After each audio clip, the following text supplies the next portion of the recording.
Hello friends, welcome you all. आज मैं आपको जो वीडियो दिखा रहा हूँ बात करेंगे एक इम्पॉर्टेंट स्टॉक की जो कि प्रोसेस को फॉलो कर रहा है।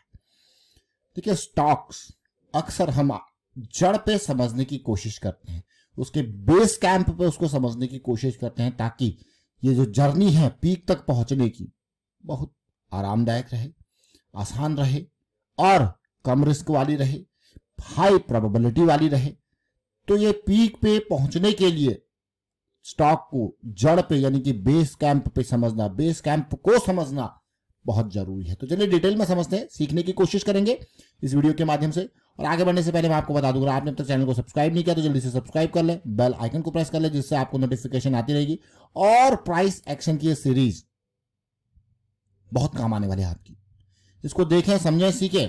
और अगर आप छोटे टाइम फ्रेम को सीखना चाहते हो तो बहुत ही साधारण ऑप्शन सेलिंग सीरीज आपके लिए है। चाहे मार्केट साइडवेज रहे या आपकी डायरेक्शन में रहे या थोड़ा बहुत आपके अगेंस्ट रहे, तो ये आपका फायदा करके जाती है। हाँ, यह आपका नुकसान तब करती है जब आपने सोचा और तुरंत जज्बात पलट गए, मार्केट ने हालात बदल दिए और आपका स्टॉप लॉस हिट हो गया, तो यह आपका नुकसान करेगी। लेकिन फायदा कब?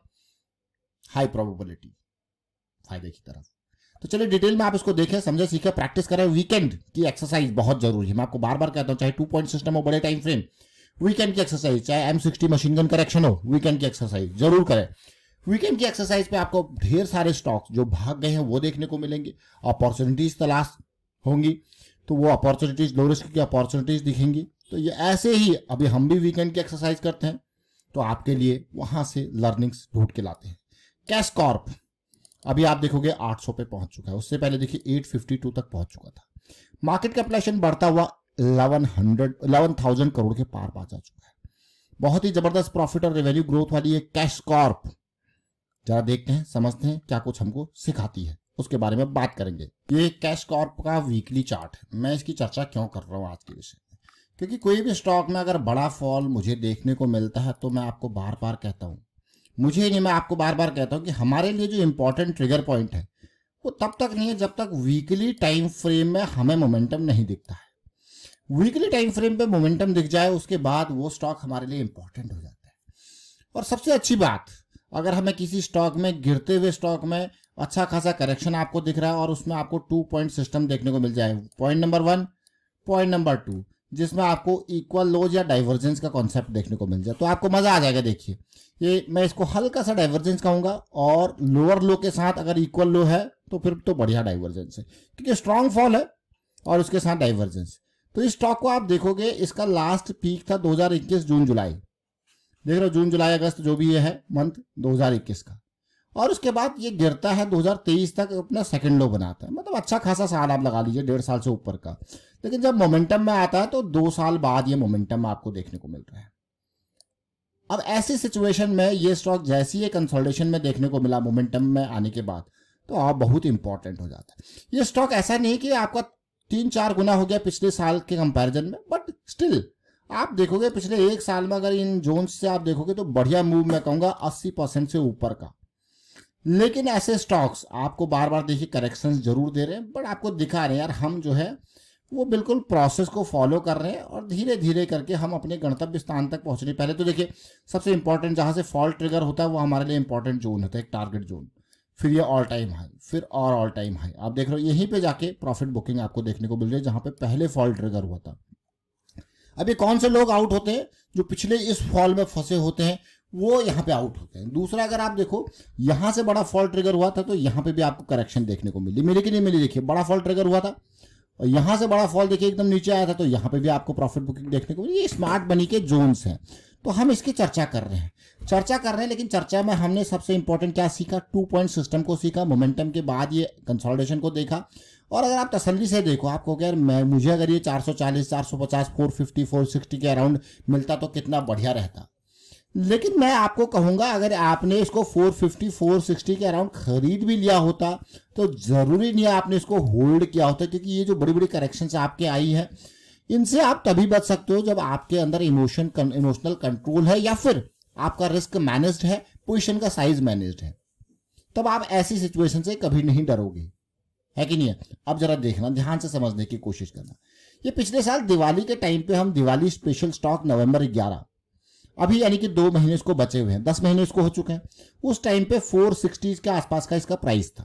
अगर आपने ये वीडियो नहीं देखा तो इसको देखना, डिस्क्रिप्शन में लिंक दिया हुआ है या ऊपर आई बटन पे जाके आप इसको देख सकते हो। तो वहां से ये स्टार्ट हो रहा था। मैं डेली टाइम फ्रेम पे लेके जाऊंगा, जो चार्ट अभी देखा था आपने नवंबर 11 में।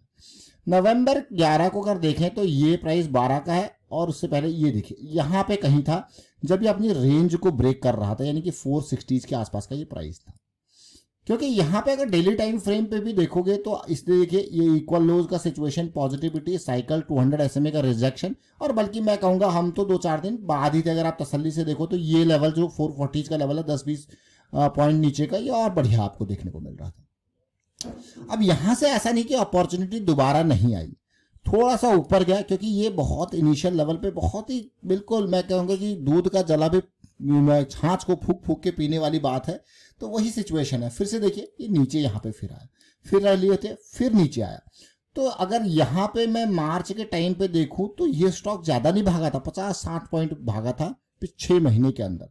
तो ये अप्रैल के प्राइस है, ये मार्च 30 के आसपास का प्राइस है 522। अगर आप स्टॉक की रैली को देखो वहां से लेके अभी तक कितनी थी, मात्र 11% भागा था। पूरा नवंबर हो गया, दिसंबर हो गया, जनवरी, फरवरी, मार्च, 5 महीने के अंदर ये बस 10% भागा था। अब आपको लग रहा होगा ये 80% भाग गया यहाँ से, लेकिन मात्र 10% भागा था यहाँ पे। और फिर दोबारा आपके सामने एक वीडियो प्रस्तुत होता है जब ये प्राइस था 520 का, जो कि है मार्च 30 को। तो मार्केट में कितना पेशेंस रखना होता है जरा सोचिए। वो 5 महीने और इस 5 महीने के बाद आप देखिए ये 10% हम आप हटा देना, यहां से देखिए। अब अगर आप देखोगे इसको कितना है, 70% की रैली। अभी हाई को अगर देखें तो 83% की। तो यहां तक तो 10% भागा था, और उसके बाद अब देखिए 70% भाग चुका है कि नहीं है। तो ये छोटी छोटी चीजें जरूर है, बहुत ही महत्वपूर्ण चीजें हैं। और साथ में इलेक्शन रिजल्ट वाले दिन ये फिर वहीं आ गया था जहां पे ये मार्च 30 को था। तो जरा सोचिए कितनी जबरदस्त वाली करेक्शन इसमें रही। अगर मैं देखूं इस करेक्शन को देखूं तो ये ऑलमोस्ट 20% की रही। अगर मैं अगली करेक्शन को देखता हूं हाई से पीक से, तो ये भी 20% 21% की रही। तो 20-21% की करेक्शन इसमें देखी, लेकिन वो 200 SMA के इर्द गिर्द तक आती, रिजेक्शन मिलता है, निकल जाती। तो अब आप खुद सोचिए कि ऐसी करेक्शंस में टिके रहना कहां तक आप टिके रह पाते हो, कितना पेशेंस आपके अंदर है। लेकिन मैं आपको ये कहूंगा कि ये जो पेशेंस है ना, यही बहुत इंपॉर्टेंट है मार्केट में। और ये पेशेंस तभी बन सकता है जब आपका रिस्क मैनेजमेंट प्रॉपरली है, फियर फैक्टर का कंट्रोल है। यानी कि जो हम बार बार रिस्क मैनेजमेंट के बारे में बात करते हैं कि आपका पोजीशन साइज उतना हो ताकि आपको प्रॉफिट से भी डर ना लगे और लॉस से भी डर ना लगे। ये कैसे हो सकता है? ये हो सकता है कैलकुलेटेड रिस्क के साथ। मान लो आपने स्टॉक को खरीदा 470 पे, 470 पे आपने खरीदा, आपका स्टॉप लॉस था 470 पॉइंट का आपको लॉस यहाँ पे दिखा, 70 पॉइंट का आपको लॉस दिखा, और आपने खरीद लिए 500 शेयर, 3500 का आपने रिस्क मान के चल लिया। अब 3500 का आपने रिस्क मान के चल लिया स्टार्टिंग में, और 500 शेयर आपने खरीद लिए।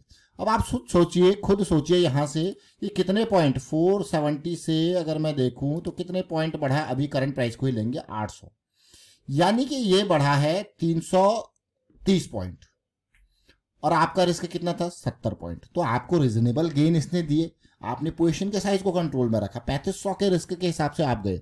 अगर चीजें कुछ ना कुछ अगेंस्ट हो जाता तो आपका 3500 या ज्यादा से ज्यादा कुछ बफर जोन भी 500 और लगा लेते हैं तो 4000 का लॉस आप खुशी खुशी एक्सेप्ट कर ले सकते हो, तभी आप इसमें बने रह सकते हो, है कि नहीं।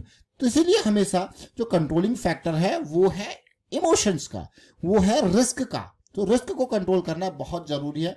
अब आप देख सकते हो नतीजा, कैश कॉर्प की दोनों वीडियोज आपके सामने आई, स्टार्टिंग फिर इन प्रोग्रेस, और अब आप देख सकते हो कैश कॉर्प का नतीजा। अब अगर आप मुझे कहोगे कि यार इस स्टॉक को यहाँ पे बाय करना चाहिए, तो मैं आपको बार बार कहता हूं कि हम जो है स्टॉक को जड़ों पे देखते हैं, टुकों पे नहीं। What is took is the peak area, जड़, व्हाट इज जड़, दिस इज द जड़ एरिया, जहां पे 200 SMA हमारे पास है, जमीन के बिल्कुल नजदीक, यानी कि हवा में नहीं, जड़ों पे। समझें इस चीज को, बहुत बड़ी लर्निंग है। मैं आपको बार बार क्यों कहता हूं कि चीजों को जड़ों पे खरीदना है, ताकि रिस्क कम रहे। मतलब अगर आप पेड़ के बिल्कुल जड़ पे वहां पे हो, आप चढ़ने की कोशिश कर रहे हो, बिल्कुल जड़ पे समझ रहे हो चीजों को, वहां से अगर आप गिर भी जाते हो तो आपको पता है यार हाथ पैर नहीं टूटने वाले। लेकिन जब आप पीक से गिरते हो ना तो बड़ा खतरनाक, हाथ पैर तो जाते ही जाते हैं, जान माल पूरा नुकसान होता है, समझ रहे हो। ये बहुत इंपॉर्टेंट है, इसलिए जड़ों से इसको समझिए, जड़ इंपॉर्टेंट है। वाइंड अप करता हूँ वीडियो को, आप शेयर कीजिए, लाइक कीजिए और वीकेंड पे प्रैक्टिस कीजिए। मैं आपको बार बार ये चीज कहता हूँ क्योंकि प्रैक्टिस के बिना लर्निंग अधूरी है। प्रैक्टिस जरूर करें, ये ठान लीजिए और मान लीजिए और जान लीजिए कि प्रैक्टिस करनी ही करनी है। और अगर आप प्रैक्टिस करने लग गए, बेसिक्स आपके सामने है, ये इनको देखें, जब आप प्रैक्टिस करने लग गए ना, यू विल रिलेट थिंग। आपको मुझे कोई चीज बताने की जरूरत नहीं होगी, तब आप अप्रिशिएट भी कर पाओगे मुझे जब आप प्रैक्टिस करोगे। लेकिन अगर आप ऊपर ऊपर से देखते हो ना तो आप खाली टिप्स या रिकमेंडेशन के भरोसे रहोगे। और लर्निंग को अगर लंबे समय तक कायम रखना है तो प्रैक्टिस कीजिए। प्रैक्टिस बहुत इंपॉर्टेंट है, बहुत इंपॉर्टेंट, बहुत मतलब बहुत ज्यादा इंपॉर्टेंट है। स्टॉक मार्केट में बने रहना है, टेक्निकल एनालिसिस को समझना है, प्रैक्टिस करनी है। इवन कोई भी चीज है, कोई ये मार्केट ही नहीं, किसी भी चीज को अगर आपको समझना है अच्छे से तो जब आप प्रैक्टिस करोगे यू विल रिलेट थिंग। तो इसलिए प्रैक्टिस जरूर करें। और दूसरा, मार्केट में बहुत सारे नए लोग हैं जो स्कैम्स, टिप्स या रिकमेंडेशन इनके झांसे में आते हैं, उनको भी अवेयरनेस स्प्रेड करें कि लर्निंग की तरफ जाएं। या आपका काम बनता है कि आपके सराउंडिंग में अगर 2-4 लोग हैं, उनसे जब आप ये कहोगे यार लर्निंग की तरफ जाना है, learning is the important thing, learning is the priority, तो वो भी समझेंगे कि हाँ, तभी ये जो है अवेयरनेस स्प्रेड होगी, स्कैम्स कम होंगे। वीडियो को आप शेयर कीजिए, लाइक कीजिए। Thank you for watching the video.